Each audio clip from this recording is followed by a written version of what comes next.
بسم اللہ الرحمن الرحیم۔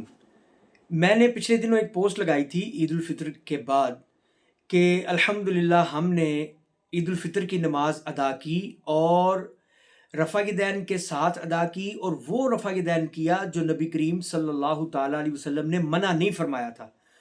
جو رفع دین رسول اللہ صلی اللہ علیہ وسلم منع فرما چکے وہ رفع دین ہم نے نہیں کیا عید الفطر میں۔ اسی طرح عید الاضحیٰ میں بھی کریں گے۔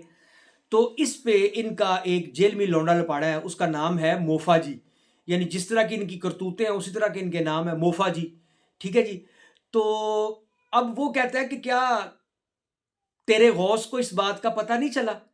اندازہ کریں کہ یہ اولیاء کاملین کے بارے میں کس طرح عامیانہ سی گفتگو کرتے ہیں اور انتہائی لچر زبان بولتے ہیں، حالانکہ وہ اللہ کے کامل ولی ہیں۔ اگر تم غوث نہیں مانتے نہ مانو، اس پہ تمہارا کوئی اختلاف نہیں ہے، لیکن وہ اللہ تعالیٰ جل مجدہ الکریم کے کامل ولی ہیں، اور اس کا ثبوت امت کا جمہور طبقہ ہے، امت کا اجماع ہے کہ حضور سیدنا غوث اعظم عبد القادر جیلانی اللہ کے کامل ولی ہیں۔ کوئی بھی مکتبہ فکر، کوئی بھی فرقہ، کوئی بھی مسلک جو ہے وہ اس بات کو رد نہیں کرتا۔ کرامات پہ یا ان کو غوث کہنے پہ یا غوث اعظم کہنے پہ اس پہ اختلاف ہو سکتا ہے، اور اس اختلاف کی بنا پہ کوئی کافر و مشرک بھی نہیں ہوتا، لیکن کم از کم ان کا نام تو ادب سے لو۔ جو اپنے ماں باپ کی عزت نہیں کرتے، جو کہتے ہیں کہ ماں باپ اپنے چکروں میں تھے اور ہم پیدا ہو گئے، اور اس طرح کی امی کے شعب ہے، وہ دودھ امی نہیں بخشے گی، امی کا تو دودھ ہے ہی نہیں، تو پھر تو کس کا پیتا ہے؟ اگر تو ماں کا نہیں پیتا، اگر ماں کا دودھ ہی نہیں ہے تو پھر تم کس کا پیتے ہو؟ تو مسئلہ یہ ہے کہ کہتا جی تیرے غوث کو پتہ نہیں چلا۔ تو میں یہ کہتا ہوں کہ کیا حضور سیدنا غوث اعظم عبد القادر جیلانی نے رفع دین کیے بغیر عید الفطر کی نماز پڑھی ہے یا عید الاضحیٰ کی نماز پڑھی ہے؟ یا تو ہوتا نا کہ وہ رفع دین نہ کرتے عید الفطر میں، تب تم کہتے کہ تم نے کیا ہے، حضور غوث اعظم نے نہیں کیا، کیا ان کو نہیں پتا تھا؟ جبکہ رفع دین تو وہ بھی عید الفطر کی نماز میں، عیدین کی نمازوں میں وہ کرتے ہیں۔ اچھا، یہ ہو سکتا ہے کہ جب ہم یہ کہتے ہیں کہ رفع دین رسول اللہ صلی اللہ علیہ وسلم نے منسوخ کر دیا نماز پنجگانہ کا، تو اس کے بارے میں یہ کہہ سکتے ہیں کہ بھی تم کہتے ہو منسوخ ہو گیا، تو اس بات کا تمہارے غوث اعظم عبد القادر جیلانی کو پتہ نہیں چلا؟ یہ ایک ویلڈ سوال ہو سکتا ہے، اس پہ بات ہو سکتی ہے، اس پہ بحث ہو سکتی ہے، دلائل پیش کیے جا سکتے ہیں کہ بھئی تم کہتے ہو منسوخ ہو گیا، جبکہ تمہارے غوث اعظم عبد القادر جیلانی نماز میں کرتے رہے رفع دین، تو اب تم بتاؤ کہ کیا انہیں اس بات کا پتہ نہیں چلا؟ اس کا جواب دینے کے ہم پابند ہیں۔ دیکھیے بات اصل میں کیا ہے، بات اصل میں یہ ہے کہ جب ہم کہتے ہیں نا کہ ہم رفع دین نہیں کرتے، حضور سیدنا امام اعظم امام الائمہ سراج الامہ کشف الغمہ امام ابو حنیفہ کی تحقیق کے پہ اعتماد کرتے ہوئے ہم رفع دین نہیں کرتے، تو تب یہ ہمیں کہتے ہیں کہ تم نے امام ابو حنیفہ کا کلمہ پڑھا ہوا ہے یا رسول اللہ کا کلمہ پڑھا ہوا ہے؟ تو بحمداللہ تعالیٰ ہم نے تو رسول اللہ صلی اللہ علیہ وسلم کا کلمہ پڑھا ہوا ہے، تو پھر کہتے ہیں کہ تم امتی کی بات کو لیتے ہو، نبی کی بات کو لو۔ اب ہم کہتے ہیں کہ جب تم ہم پہ اعتراض کرتے ہو تو تم کہتے ہو جی حضور غوث اعظم عبد القادر جیلانی نے رفع دین کیا، تو تم کیوں نہیں کرتے؟ تو ہم کہتے ہیں اب تم بتاؤ کیا تم نے حضور غوث اعظم عبد القادر جیلانی کا کلمہ پڑھا ہوا ہے یا رسول اللہ صلی اللہ علیہ وسلم کا کلمہ پڑھا ہوا ہے؟ تم ہمیں کیوں مثال پیش کرتے ہو حضور سیدنا غوث اعظم عبد القادر جیلانی کی؟ اگر وہاں پہ کہتے ہو کہ تم حنفی نہیں ہو، محمدی ہو، کلمہ محمدی پڑھا ہوا ہے، تو یہاں پہ ہم تمہیں کہنے میں حق بجانب ہیں کہ کیا تم نے کلمہ حضرت سیدنا شیخ عبد القادر جیلانی کا پڑھا ہوا ہے؟ ڈیفینیٹلی تم کہو گے نہیں، ہم نے کلمہ رسول اللہ صلی اللہ علیہ وسلم کا پڑھا ہوا ہے، اگرچہ تم کلمے کے وفادار نہیں ہو، اگرچہ تمہاری منہ سے اور تمہارے امام کے منہ سے جو بک بک نکلتی ہے وہ تشت ازبام ہے، نوشتہ دیوار بن چکا اس کا رسوا ہونا، اس کا ذلیل ہونا اور اس کا ایجنٹ ہونا، ایک ایک بات دیوار پہ لکھی جا چکی ہے۔ اب کسی اندھے کانے کو نظر نہ آئے تو وہ ہم کچھ کہہ نہیں سکتے۔ اگلی بات، حنبلی ہو یا شافعی ہو، اس سے ہمارا اختلاف ہے ہی نہیں کہ ان کی نماز نادرست ہو، ہم نے کبھی نہیں کہا۔ وہی نماز، سیم نماز جو شافعی اور حنبلی پڑھتے ہیں، وہی سیم نماز، 19-20 کا بھی فرق نہ ہو، حالانکہ بہت فرق ہے، لیکن چلیں ہم کہتے ہیں 19-20 کا بھی فرق نہ ہو، سیم وہی نماز غیر مقلد پڑھے گا تو ہم کہیں گے تمہاری نماز خلاف سنت ہے۔ بات آپ کی سمجھ میں آئی ہے؟ یعنی یہ وہی اعتراض ہم حنفی اور ہم حنبلی اور شافعی پہ نہیں کریں گے جو اعتراض ہم ان پہ کریں گے۔ ان کی نماز کو ہم خلاف سنت نہیں کہیں گے، ان کی نماز کو ہم خلاف سنت کہیں گے۔ کیوں؟ ان کو رسول اللہ صلی اللہ علیہ وسلم نے ان کے مجتہد کو کے بارے میں یہ فرما دیا ہے کہ اگر کوئی مجتہد اجتہاد میں خطا کرے تو اس کے لیے ایک اجر ہے، اگر وہ مراد پا جائے تو اس کے لیے 2 اجر ہیں، اگر اس کے اجتہاد میں خطا ہو جائے تو ان کے لیے 1 اجر ہے۔ تو اگر ان کے اجتہاد میں خطا بھی ہوئی تو رسول اللہ صلی اللہ علیہ وسلم کی طرف سے ان کو ایک انعام ہے رب تعالیٰ جل وعلا کا عطا کردہ۔ تمہارے پاس کیا ہے؟ تمہاری نماز خلاف سنت ہے، تم اپنی نماز ثابت کرو۔ ہم تم سے ڈیمانڈ کریں گے کہ تم اگر ہماری نماز کو خلاف سنت کہتے ہو، رفع دین کے بغیر نماز کو نہیں مانتے، نہ درست کہتے ہو، وہ مکمل ہی نہیں کہتے، پوری نہیں کہتے، نماز ہی نہیں کہتے، تو ہم تم سے پوچھنے کے پابند ہیں کہ تم تو غیر مقلد ہو، تمہارے پاس اس بات کی کیا دلیل ہے؟ ایک حدیث بھی پیش نہیں کر سکتے تم۔ یہ ہمارا چیلنج ہے، چیلنج کن کو؟ غیر مقلدین کو۔ ایک حدیث بھی پیش نہیں کر سکتے، اور جو احادیث تم پیش کرو گے، یعنی کہ حضرت عبداللہ ابن عمر والی، حضرت وائل بن حجر والی، حضرت مالک بن حویرث والی، یا اور دیگر صحابہ کرام سے جو حدیث تم پیش کرو گے اس کے تو ہم منکر ہی نہیں ہیں، اس کے ہم منکر نہیں ہیں۔ اس کے بارے میں ہمارا موقف یہ ہے کہ نبی کریم صلی اللہ علیہ وسلم نے پہلے کیا، حضرت عبداللہ ابن عمر نے دیکھا، کرتے دیکھا، حضرت وائل بن حجر نے کرتے دیکھا، حضرت مالک بن حویرث نے کرتے دیکھا، انہوں نے اپنا رفع دین جاری رکھا۔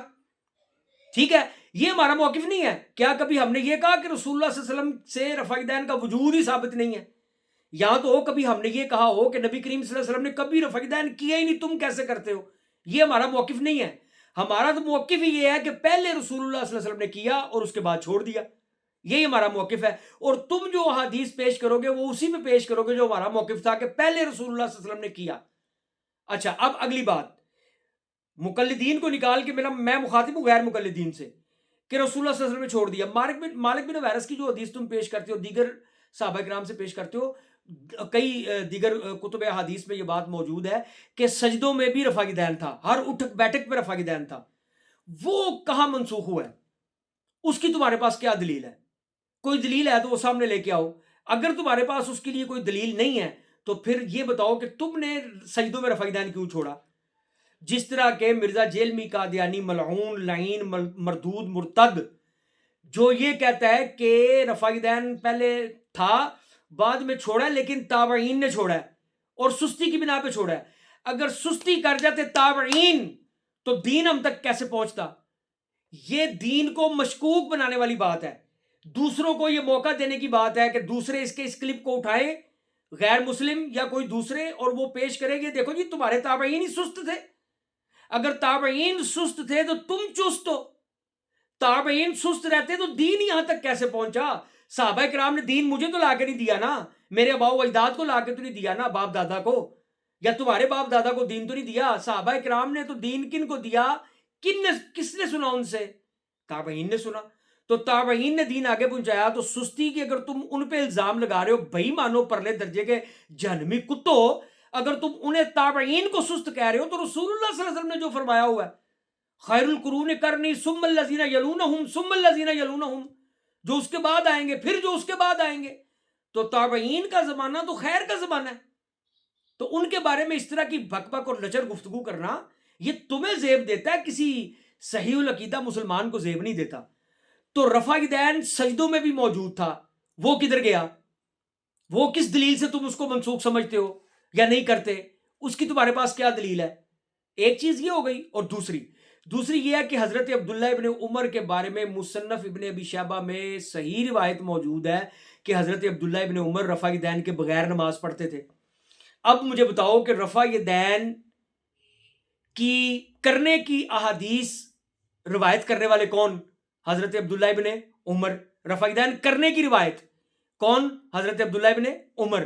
اچھا، اور مصنف ابن ابی شیبہ میں حضرت عبداللہ ابن عمر کے بارے میں صحیح حدیث موجود ہے کہ آپ رفع دین نہیں کرتے تھے۔ اب مجھے یہ بتاؤ کہ کیا کسی کے قول اور فعل میں تضاد ہو سکتا ہے؟ ہو وہ صحابی رسول؟